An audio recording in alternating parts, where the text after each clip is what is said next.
Hello, everyone. I am Stephen Drew, and if you're in this heat wave, we will get through it together. Probably by the time this comes out, there won't even be a heat wave anymore.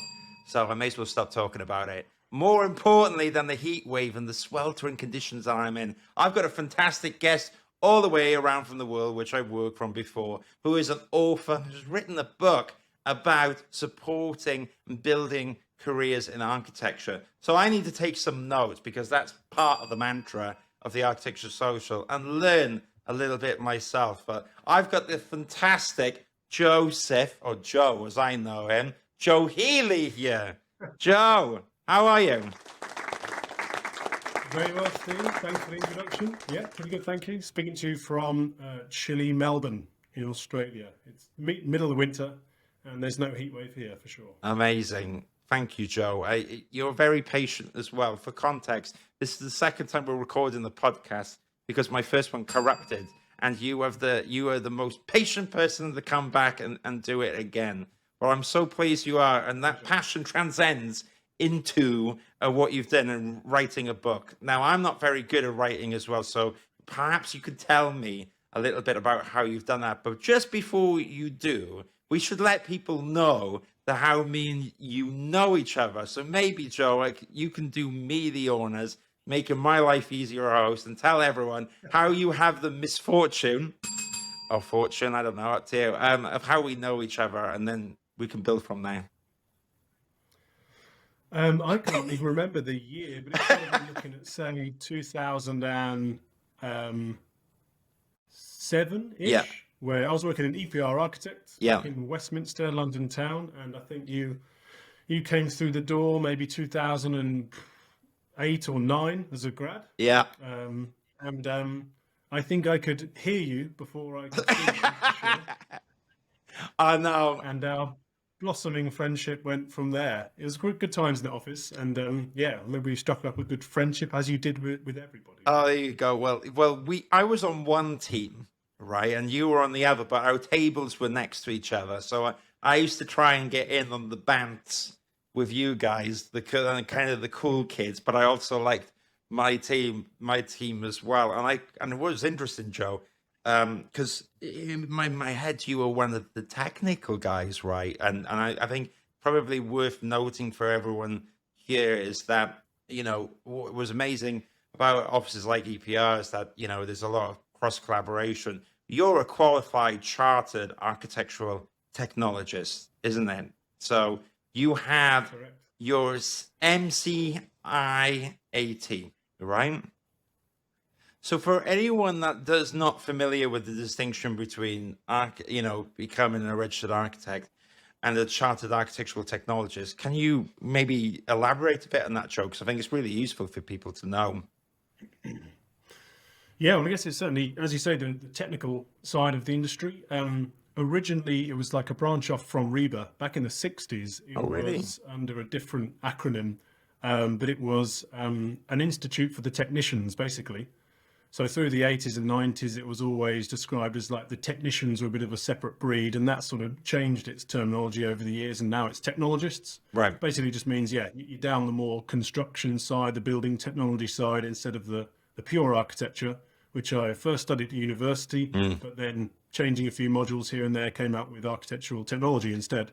So it just leads you down that route. That's really interesting, actually. And so because you did architecture, which is great, and then you found what you're interested in. And fortunately for your interest, that you then have to suffer technical questions from a part one like me, going, "Hey, Joe, how does this work?" But that's what you enjoyed, right? I remember you were really good at that, and you were very selfless with your time. But so it is the technical aspects that you love, then, Joe. Is that a fair comment? Then, do you think?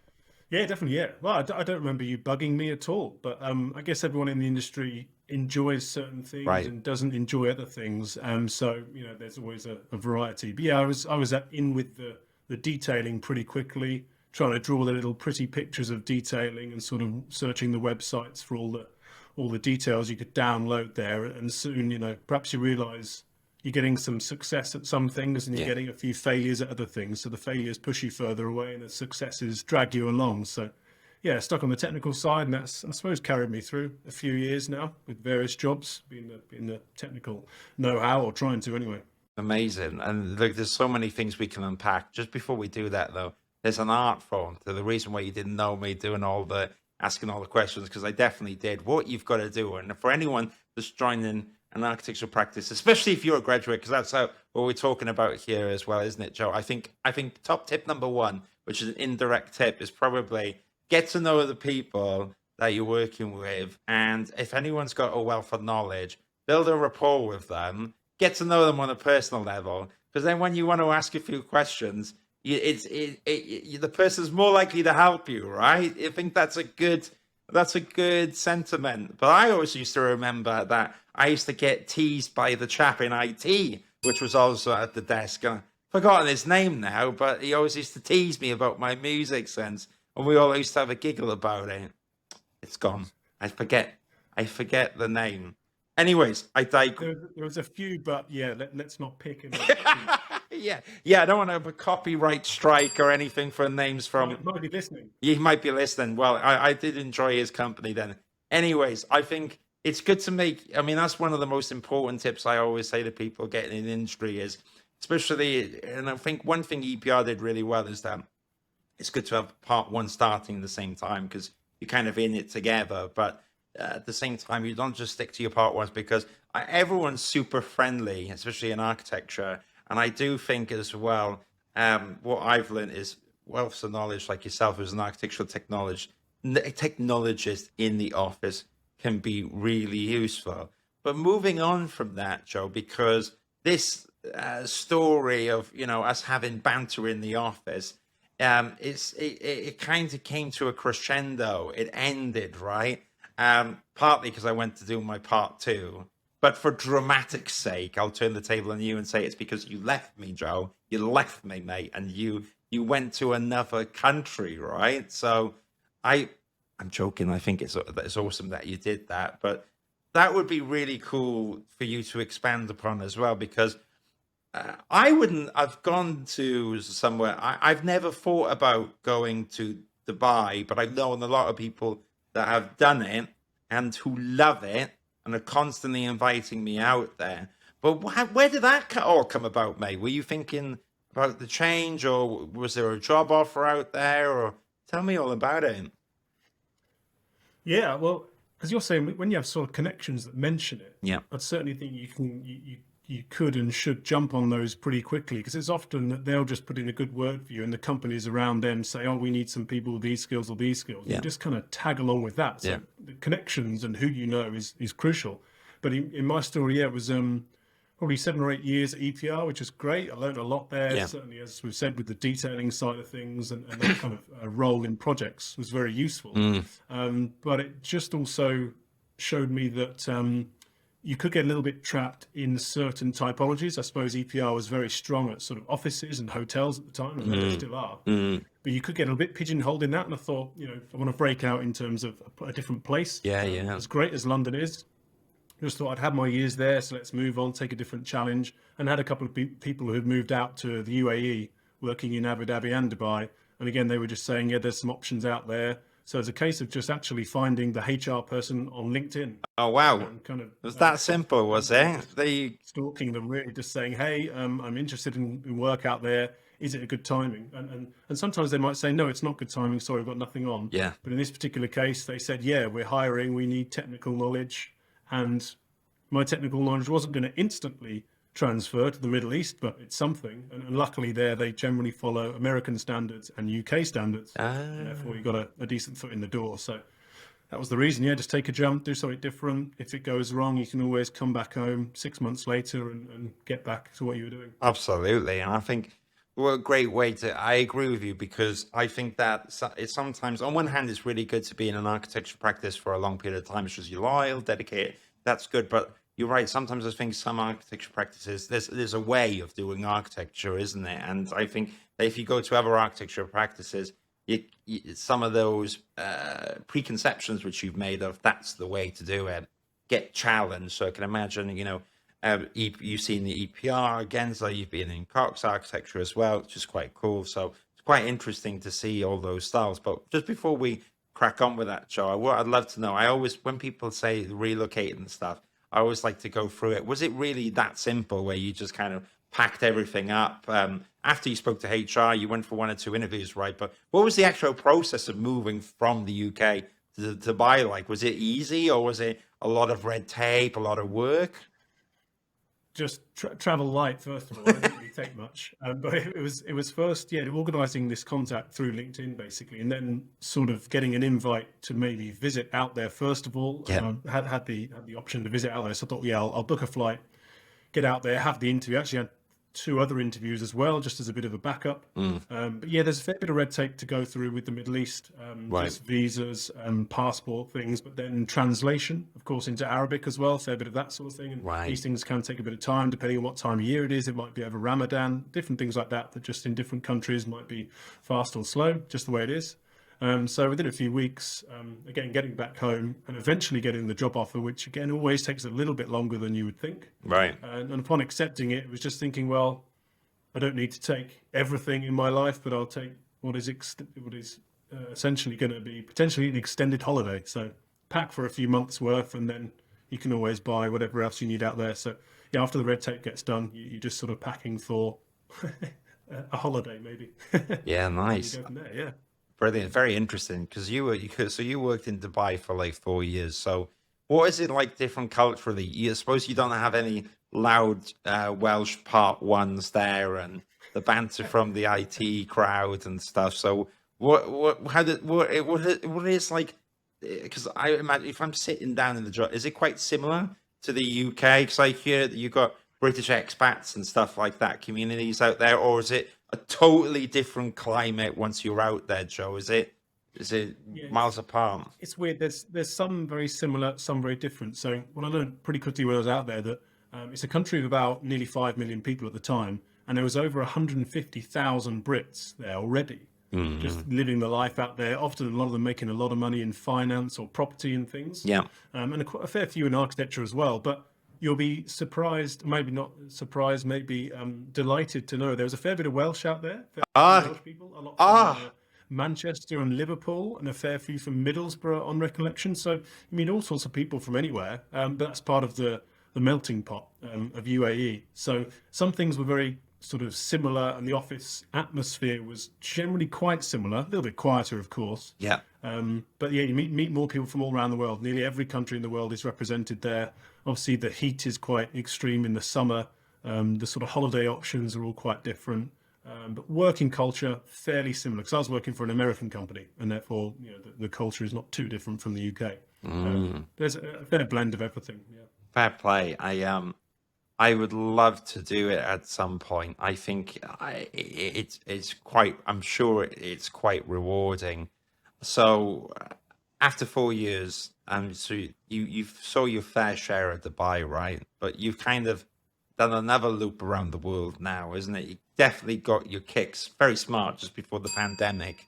It's perfect timing, actually. And another opportunity presented itself in Australia, right? Which is very interesting as well. And you have a large architectural community there. And I'm aware of, because a lot of, as well, a lot of architecture practices in the UK, Joe, they have kind of satellite offices, or not even satellite offices. They have proper architectural offices in Australia as well. So how did that all come about? Was it a similar thing where you spoke to the HR, or did you have like a mate out there who was like, come on, Joe, we need your skills in Australia?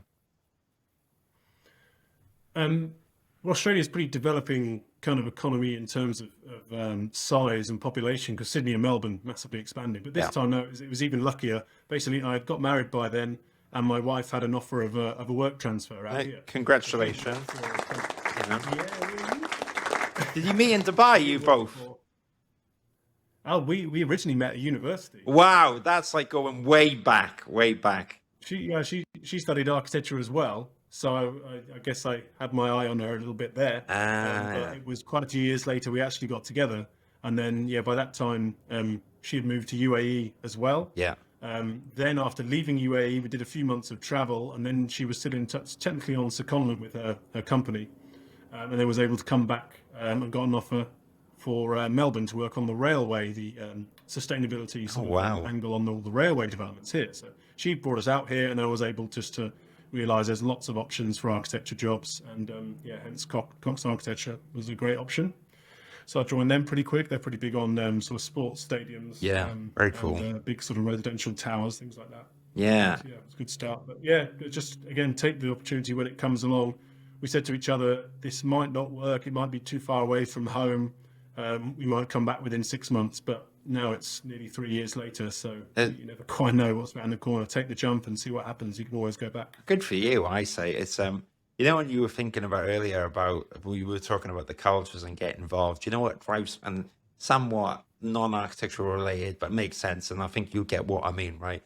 I always find it mad. You know, when you see all these holidays or Brits on tour, and then when they go to a different like country, and then the first thing they do as a Brit is go into a British pub. I'm just like, what are you doing? Explore the culture, right? Explore the culture. So I agree with you. I think you gotta jump deep into these cultures. But you've been welcomed in both in Dubai and Australia, right? If you just go along and I'm sure work hard and get involved, then it sounds good. But I gotta be honest, as a loud Welsh person, I imagine the Australians would be a bit more receptive to my sense of humor, whereas I'm worried in Dubai, everyone would hear me down the road, right?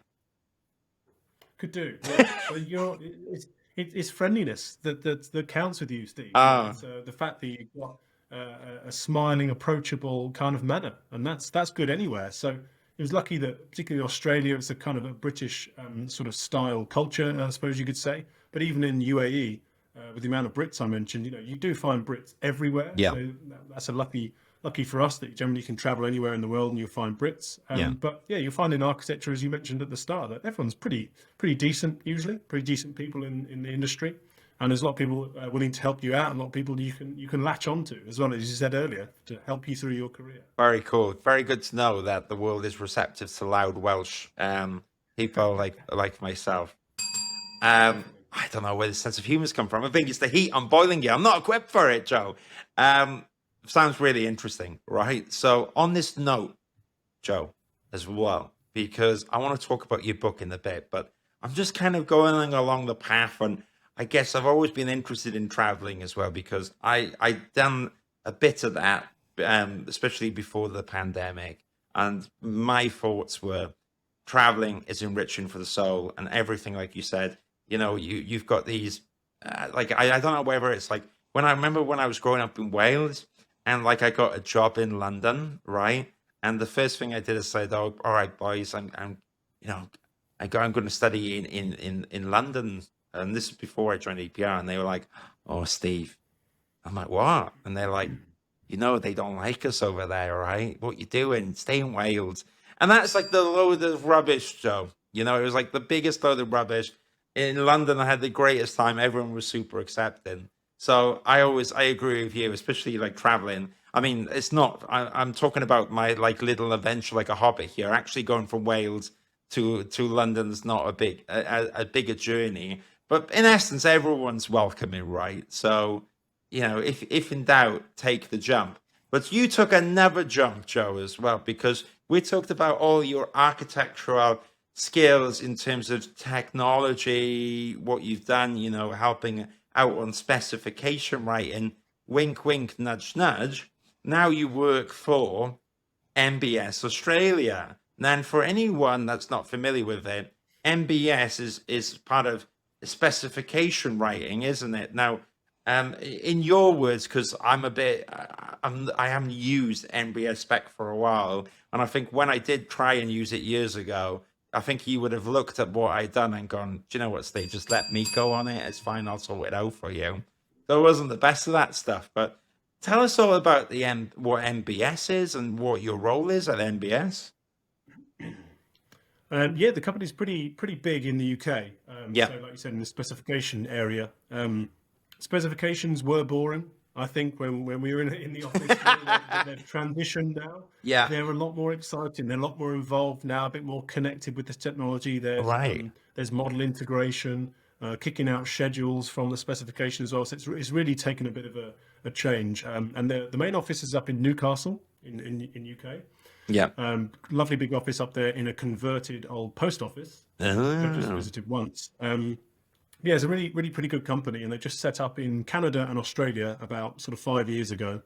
So just sort of developing the platforms out here, which is NBS Chorus being the specification writing platform, and that links into something called NBS Source, which is where you can grab loads of manufacturer products and put them straight into your spec, and therefore those products transfer through to the rest of your schedules and drawings. So it's taken an exciting twist. there you go. Well, and I think that's really interesting, isn't it? Because I think if you follow your passions or what you find stimulating, then as far as I'm concerned, you don't need to go on the traditional trajectory. I mean, if you do want to go on the traditional trajectory, then amazing. But at the same time, there's so much you can do with an architectural degree in any shape or form. Yeah, I mean, I don't. a lot of options. Yeah. Yeah, I mean, I speak to people on this subject about people who have gone into journalism. I mean, I've gone into recruitment. That wouldn't be the top of the list I would recommend. Maybe I'd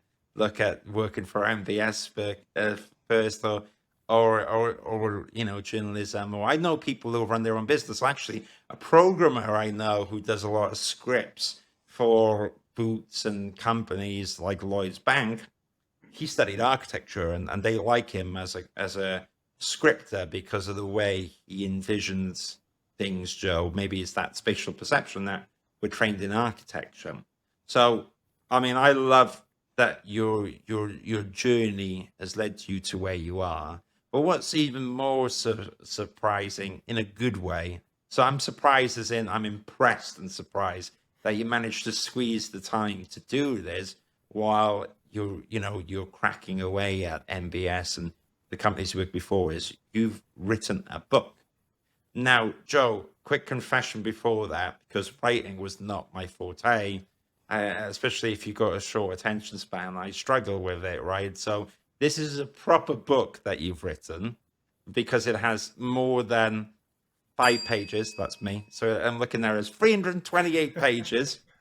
It's on Amazon, and I'll put the link into the bio. People can look at it and all that stuff after. Thank you. But this is a proper book talking about architecture careers, right? So do you want to tell us about the book and maybe why you felt like you wanted to write this book and what the journey was like in writing the book as well? Yeah, I would say it's not that impressive because we were in lockdown, so it was something to do in some ways. So Oh, it's a good lockdown book. Where you put it was a bit of a lockdown project. Yeah, I suppose I had a bit of an idea about it over the years because I'd done a lot of mentoring through SEAT actually. okay. A fair bit of mentoring of younger staff, and just to kind of help them through when I was looking back at my early years, some things that you just be a bit embarrassed that you didn't know when you're sort of 3 or 4 years into your career, Yeah. and you feel like you can't answer because it's such an obvious question. So Yeah. a lot of that kind of thing, and realize there's just not that base level introduction to say that the industry is too big to learn everything straight away. It's too big to even learn in the first 5 years, but you can have a sort of broad understanding, and that gets you through to a certain stage before you can then sort of specialize. So all that mentoring, I guess, came in handy when thinking, well, I could sort of pen all this together. Like I say, we were in lockdown, the whole world was, and certainly Melbourne had its fair share of lockdowns. So over the course of a few months, just started writing a few different chapters, and then gradually cobbled it all together into 3 sections, got a bit of advice and a bit of kind of proofreading from friends and people, and yeah, just thought I'll throw this together, and yeah, a bit of a personal lockdown project really, as much as trying to get it out into the market. But it was nice to write about because then you could have some freedom to invent whichever chapters you want, and yeah, write whatever I want to write without naming too many names. I love it. I think that's amazing. So, well, I'll give you a clap for being a journalist. You know, you've done it. You're an author, not journalist. You're an author, which is great. So you got Stephen King and yourself, Joe. You know, fair dues. I'm impressed by that, and obviously, people need to read the book to kind of go to have a deeper understanding. Now, because I don't have an attention span like yourself, I do a lot of podcasts and videos, and it's great because I get to speak to people like you. When I've done a few series before, on like videos, I would start with the process of I look at it more on designing the covering letter, designing a CV, a portfolio. So I've been someone that I know closely uses the phrase that I'm the equivalent of a front end designer.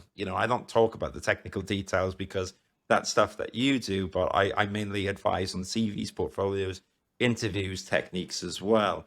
And obviously, people can read your book to kind of get the full detail of it. But maybe it would be cool if you can just give us a bit of an overview of maybe where you started with the book or how it was broken down and maybe the arc of the journey over the book. I'd be very curious to learn more about that. Sure. Yeah, it did transition over the whole sort of period, so I wasn't quite sure what form it was going to take, but I gradually thought, let's keep it into, say, 3 manageable sections so you can sort of jump around a bit. So the first section is basically how the industry works, trying to explain the basics of how a project is procured and how it's all sort of put together, who's involved, what the stages are. Again, you can't go into too much detail because that can be an entire book just read about the tender process, Yeah. or an entire book just about contracts, that sort of thing. So trying to give a good overview. The title of the book is Building a Career in Architecture, What to Expect in Your Early Years. So it's just trying to cover the basis for young professionals to say, well, at least I know broadly what's going on. So that first section was about the industry overall and how projects work.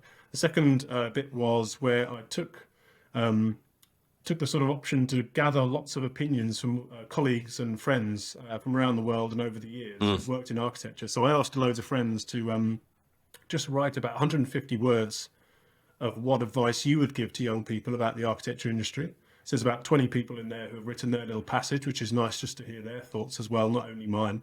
And then just shows the option to write a bit about some famous buildings, ones that I really like and have visited, and some that I've visited and not liked, and some that I just really admire anyway, just some creative writing about some lovely buildings, that kind of thing.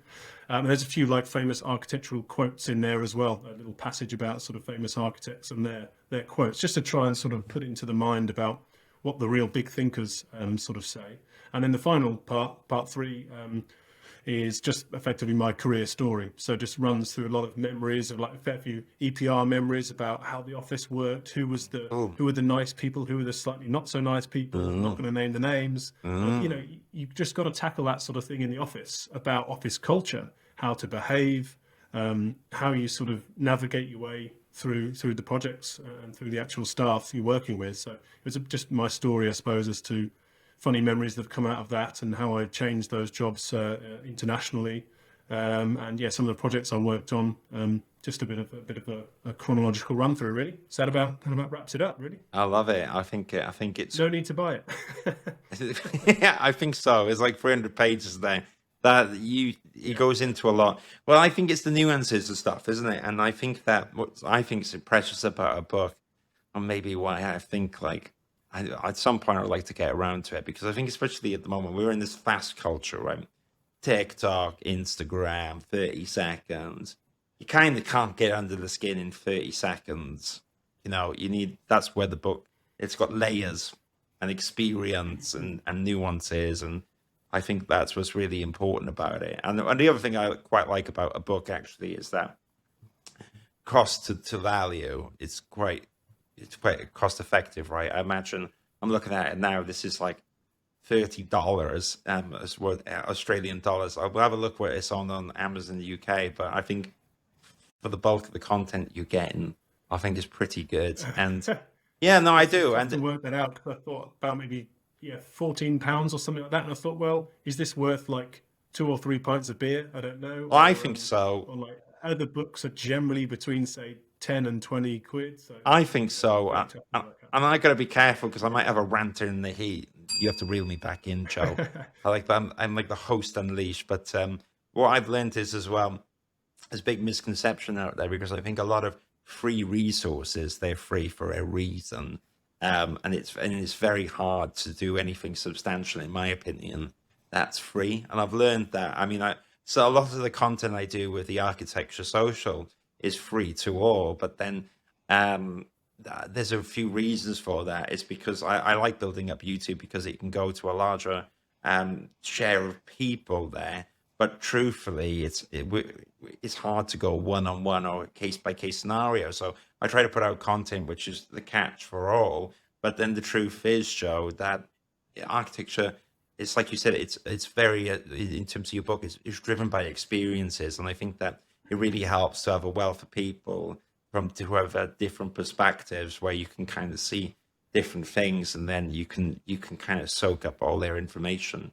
So a rant with the heat over, but I do think that the proposition of what you've done and the low cost of entry makes a lot of sense. So what I was going to say here now is, because we have a bit of fun. So it's like we've got to 30 minutes, and this is the second time you've recorded one because I messed up the first one. And maybe we can have a bit of fun with this, right? Do you have any questions for me as well that you can ask, and we can ping pong off each other at all? Well, a lot of questions about your architecture social for sure, because something Okay. I've just had a bit of a listen to over Yeah. the last few months, which has been good. But yeah, I think it's crucial to hear everyone's story about architecture, if that's the sort of subject, because everyone has a slightly different story. You can always pick up little things from different people about how they've done it. It is becoming a very wide industry. So I reckon a little wander around your career path. Wander around my Well, have you covered that on? Have you done that on previous pods? potentially, but we'll do it anyways. I mean, I was the opposite of you. I was like, I just know it. I had no drive personally in conquering technical. It wasn't my thing, which is bizarre. As in, so the way that you get excited about solving a complex problem and the stuff you overcame at EPR and have done, you've got that passion, right? Where you just do it automatically, and when you've overcome that problem, you feel satisfied, and you go on to the next one. But I didn't have that. But I quite liked architecture. I like being in it, and I'm a chatty guy, right? So I kind of was like, what should I do? So I'm not too sure I want to do this, and then I'll go into recruitment. And that's like you're jumping out of like the frying pan into the fire, as in it was like, well, okay, I'm not sure about some things there. And I rocked up in recruitment, and then my first job in recruitment, there's no training. They were like, hey, good you're here. There's a phone, go for it. And you're like, oh my gosh. But it was kind of baptism by fire, and sometimes in sales, it's kind of sink or swim. And until the jury's out, you're one of the new guys, right? And they're just like, I don't know, we'll see which one of the new guys survive. Just totally the opposite of like having been trained in MicroStation or Revit at EPR and all this stuff. It's just like, it was a really good way of just seeing how the rule book is just completely torn up. But it was just like do or die. So I did that. Yeah, you got to do it, haven't you? Yeah, well, it kind of worked, but it was not the best way to do it. Like, it was, I'd nearly go home having an aneurysm, Joe. Just like, oh, I've got to ring these certain people and I'm not sure what I'm doing. But in the end, I got them. Anyway, so I've done that for 8 years. The problem is with recruitment is that it's driven, and people don't like to talk about recruitment much, but normally recruitment is you get one or two very specific job requirements, which a company's struggling to get, and they're prepared to pay a recruitment consultant to find that person. And so when you take a brief in recruitment, you're really looking for that person. Now, what happens in that is that you meet a lot of awesome people that you can't help at the time. And so I would always meet a part one or part two, and maybe someone who applies for a job which isn't quite the right fit, Joe. And I would try to speak to them for a minute or two, but that's not enough. Like we were just talking about with your book, you got 300 pages in there. People can look on their own will. But what was happening is I would speak to someone for 1-2 minutes. I would try and impart as much nuggets as I could do. But my job and me, so that I won't make sure I'm not getting sacked, I've got to find a bin manager, right? Or whatever, or an associate. So the problem is you can't really give that part one and part two the resources they need at that time, and because you're chasing that goal. And so that's the flaw with recruitment, but that's the truth of the business. So the architecture social is like my version, I guess, of your book, where I said, right, I need to start building up this resources which are free, where if a part one comes my way, I can say, I'm going to be really honest with you. I can't really help you right now, but I built up all this information that you can go through. It's totally free. And then after that, if you want a one-on-one, then I do that at an hourly rate. Or, I can advise on recruitment, one or two things, but have a look at this wealth of knowledge. And There's that's, a lot of links there. Yeah, it's crucial. Yeah, there's so yeah, many aspects to cover as well, isn't there? Because you want that first CV advice, but having a great CV doesn't mean you get the job. It's then the next level of what you're going to do when you get to a company, how you're going to sort of impact the company and sort of do what they request, but then a bit more, so they want to keep you as well. correct. It's a tough world to get into.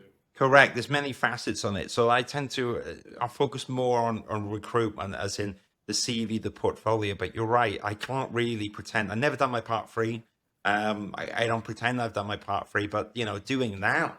Yeah, I've met a lot of people that have done their part three, pulled their hair out and all this stuff and survive, but I've never done it myself. So and like you said quite correctly, and I'm going to reiterate that, it's like it can go either way. You can have all the skills in the world, and if you haven't got a good CV and portfolio, or you don't, like you did, you messaged that HR contact, if you don't have those soft skills to do that, and if you don't have a good CV and portfolio, there's a risk that you're going to get overlooked. So it's cruel on that front. But then it goes the other way as well. It could be that you design an amazing CV and portfolio, but you've got to have the goods to back it up, Joe, isn't it? So it's really careers. There's so many facets to it, and that's why I do like to do collab. Timing as well. Yeah, Timing as well can be really critical because you might be aiming for a couple of companies like I have done over my career. There's a few companies I really want to work for. I mean, if I've applied to them, the timing isn't quite right. And then if you come back a few years later, suddenly the timing is right just because the project needs you. So of all the companies you apply for, often 80% the timing isn't right. You're the great candidate, but they'll have to just wait a couple of years. So yeah. it's a long, hard journey ahead, isn't it? That's it. And also, it's the human aspect of it. Like we were talking at the start about this, of having banter, and I enjoyed EPR because it was a bit of work, of course, because work is work, right? But there was a bit of banter, and I got along with people and stuff. But equally, I have some friends where they join offices they don't like, and I get that. And we're all humans, and sometimes it can click, and sometimes it just doesn't click, and it's a really weird thing. And you just have to, like you said, there's so many variables, and sometimes it just goes wrong, and it's no one's fault. It's just not the right fit. But I do think over time, as you go further in your career, you start learning a little bit more about yourself, isn't it? And I think then when you go to interviews, you start seeing the red flags, Joe, because the interview's a two-way thing. You're also thinking about the company and if you want to work there, and you start over time, I think, detecting on, I don't think that place is for me, or I didn't like that bit. But then also you might be like, you go there and you're like, wow, that place is amazing because I've seen a few good places, seen a few not so good places, and they look really cool, Damn. Yeah, impossible to know straight away. But I reckon, the interview process always seems like the toughest bit. But what I've always thought is the interview is just checking what you like as a person, what you like as a human being. That the CV stuff and the portfolio has done its job. If you're into the interview, you might need to talk about the project a bit that you've done, and that's where you really light up and really sort of get into it and feel invigorated by it. But the interview process is just to see how you are as a person. Be open and be sort of quite fun and honest, but hardworking and that kind of thing. It's stands to reason when you meet anybody in any other walk of life. You just want to sort of represent the person you are, and hopefully that's a positive, fun, loud person who's from Wales. Oh, I don't know about that. Well, the first half of it made complete sense, and then you went into madness there. Although there's a lot of really good Welsh architects out there, and you've done a lot of good, better job than me. Cardiff Uni was amazing. What was I going to say, Joe? Before my brain melts into a million different pieces, because I'm not used to the heat like yourself. Maybe I need to do a bit more globe trotting, and then I'd build up my tolerance. But as I joked about with you before, I think part of the problem is in London now there's a heat wave. I can't cope. My whole nervous system seems to break down. But just before My brain fully loses the plot. Is there any other questions or thoughts you have, Joe, before we tell people where to find you and how to get in touch?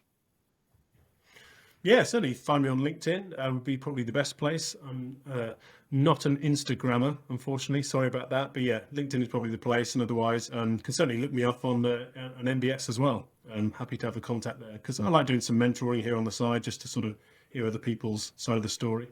So yeah, hope to see what people think. Brilliant. That makes sense. Don't worry about Instagram. I'm not the biggest fan of Instagram. There you go. So I'm with you. But Mark Zuckerberg, if you are listening to this, I am happy to talk about your metaverse on the podcast, because even though I've said some tricky things about Facebook and stuff, I will happily have you on. But until then, we've got a long way to go. And Joe, you've been an absolute fantastic guest. Joseph Healey, we can get people to get in contact with you as well. I want to bring it down to the link in this comment, in this podcast. If you watch this on YouTube, I'll put the link there. If you listen on Spotify, I'll put the link there. But you should check out Joe's book, which is called Building a Career in Architecture: What to Expect in Your Early Years. For the sacrifice of 2 pints, you might save yourself a few months worth of headaches. So check out Joe's book. I'd like to hear what anyone thinks of it as well, because mine's just one story, and I'd like to hear people kind of read it and challenge it and say, "Oh, that's not quite true," or "I don't agree with this." It's all, architecture is definitely worth throwing your hat into the ring, isn't it? Throwing your opinions in, and you've got to form your own part in it. So yeah, correct. Yeah, correct. And it's on Amazon, and you can review it. And if you want to mention that you also found this book through that Loud Welshman's podcast, then you can leave that in the review as well. Thank you so much, Joe. You've been an absolute star. Stay on the stage, and I will end the broadcast here now. Thank you so much. Cheers. Take care. Thanks, Dave.